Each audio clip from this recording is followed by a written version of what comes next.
Hello, I'm Emily Rhodes, and thank you for tuning in to my November webcast about Just Kids by Patti Smith. As you can see, we have a special guest today and possibly on future webcasts. This is Alfie, our new little puppy, a whippet. He's probably now about 10 weeks old. You might also see that I look quite tired. Haven't got any makeup on, haven't yet had a chance to brush my hair. It is quite chaotic and exhausting having a puppy, and also quite hard to get much done in terms of work. So anyway, I thought rather than procrastinating and not making this webcast, I would just do it with Alfie here, and you could watch him fall asleep. So Just Kids. This is a story of, well, it is a memoir by Patti Smith about her relationship with Robert Mapplethorpe in New York in the sort of late 60s, early 70s. One of the key issues that was raised, and I think questions we need to ask with this book, as with any memoir really, is what is giving the narrative its shape? You know, some readers were like, well, you know, there's nothing about her children in it really, and there's nothing about her husband. Others felt there wasn't enough about Robert Mapplethorpe's art. I think it really raises the point that when you're telling a story, especially when you're telling your own story or a story about you and someone else, it's incredibly subjective, and you make all sorts of choices about what you are going to include, what isn't so relevant to your take on it, areas you want to focus on and highlight, other things you want to sort of cut out. And I think maybe it's something we should all think about, even if we're not going to write our own memoirs, just when we're always telling stories about ourselves, right? When you meet people, whether it's an anecdote or a sort of more fundamental truth to you, it's kind of interesting to see, you know, where do we begin the story? Where do we end it? What do we choose to leave out? What do we focus on? So getting straight into it there, you know, this is a very subjective memoir. It's not a history book. It's not covering everything. But what it does really cover is the pair of them and this very intense love they had for each other. I think it's often described as a love story, but I think the love in it is not just between them, but there's sort of so much love in this book. I think there's also this real love for art, and respect for, you know, inspiring people and influences. You know, she writes about staying up all night looking at each other's etchings and, you know, going through photography books for hours and hours. It did really make me think of how in some ways I realise this sounds a little cliche, but of course we've gained so much through the internet. You know, if you want to see what a particular artist's work is, you just Google it on your phone, it takes seconds. And this idea that, you know, having a particular photography book or art book was so special and rare. You'd go around and see someone else's book because that was the only way you could see the work. It seemed extraordinary, but actually a really interesting point that came up on the wall, because, you know, the downside of being so connected online is that it's very hard to have the kind of deep, intense connection that Robert and Patti had for each other and with art, and this kind of focus. It's so hard to have that when all your apps are kind of pinging away. And many of us sort of talked about feeling quite lonely and disconnected from people and how they didn't have that kind of connection. And you know, we almost wondered about, would it be better to go back to a pre-internet era? Yeah, I think the other, there's lots in this book, but I think we all talked a lot about the love for that time and place, that particular scene of New York in the late 60s and 70s where, you'd go to Max's Kansas City and everyone would be there and you'd be buying a sandwich and Allen Ginsberg would pay for you. It's maybe it risks being a little bit name droppy, but maybe there's also a thrill of that feeling like everyone is here. It's an extraordinary time of creativity, and I think especially if you're coming from a very rural, quite uncultured situation, which Patti Smith describes. I think she said she was growing up amongst the pig farms, and she talks about one, like the only trip to an art gallery that she went on with her family in her whole childhood. I mean, the difference in New York to that is absolutely wild. And it made me think of that moment of feeling like you found your scene or your tribe or your people. You found like people like you who get you, and you can stop kind of pretending to be someone else. You do just fit in because you're like them, and how exhilarating that feels, and also how kind of reassuring.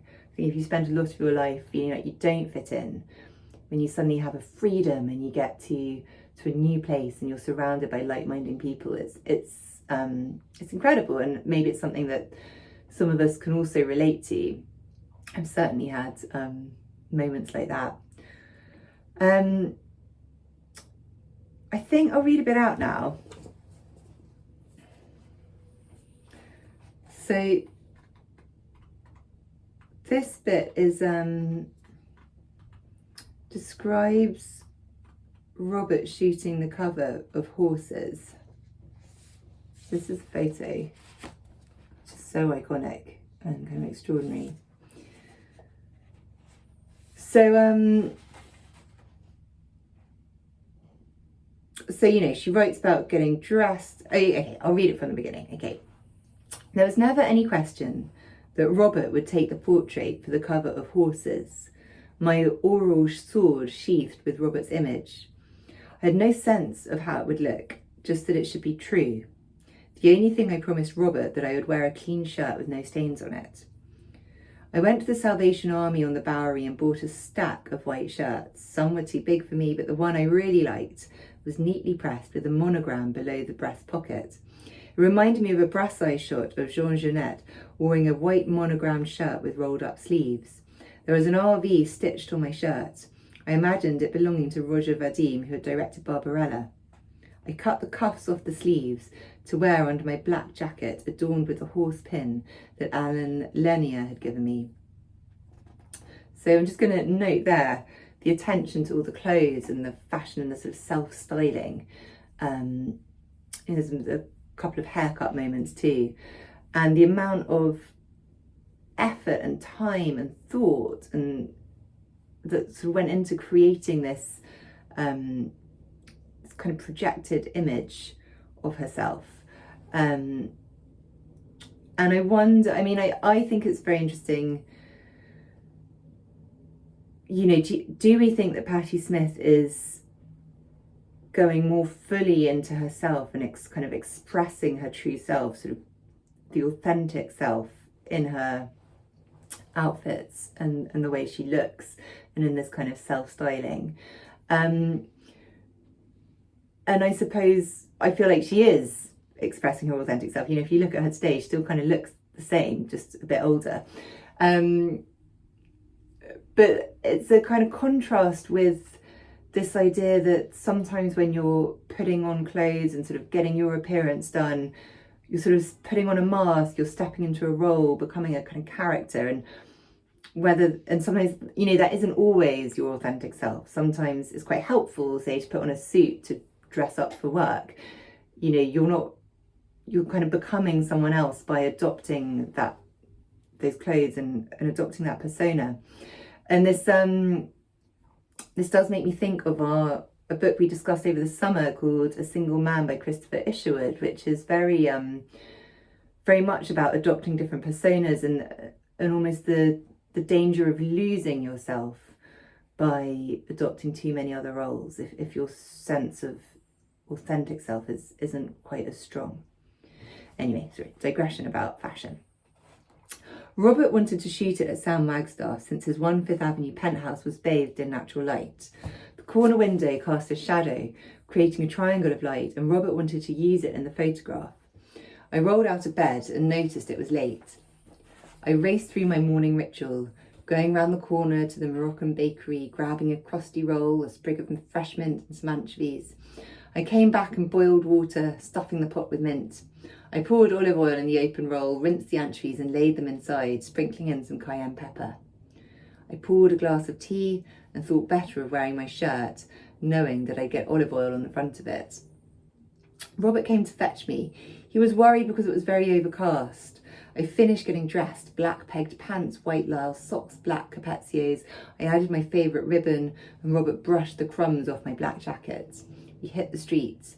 He was hungry, but he refused to eat my anchovy sandwiches, so he ended up having grits and eggs at the pink teacup. Somehow, the day slipped away. It was cloudy and dark, and Robert kept watching for the sun. Finally, in late afternoon, it started to clear. We crossed Washington Square just as the sky threatened to darken again.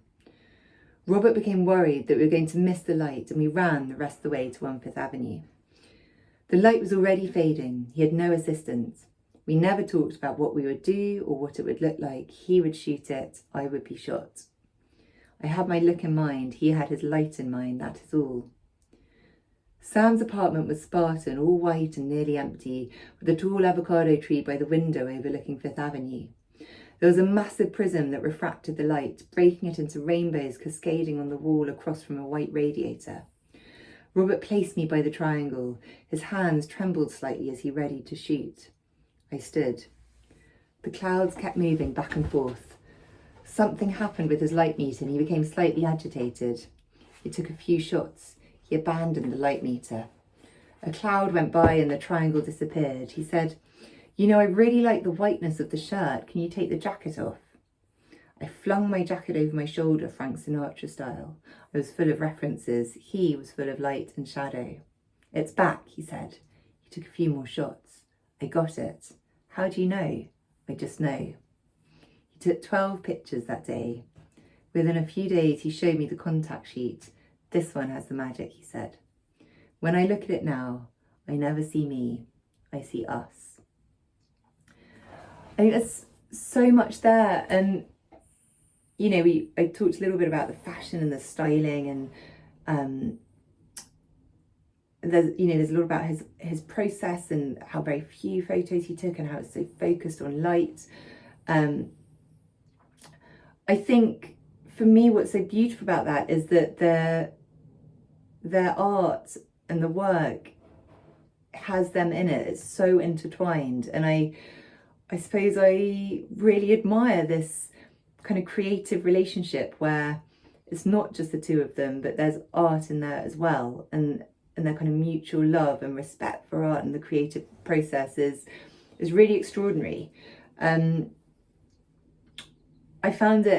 continue to find it a very kind of nourishing book. It's one that I really love reading.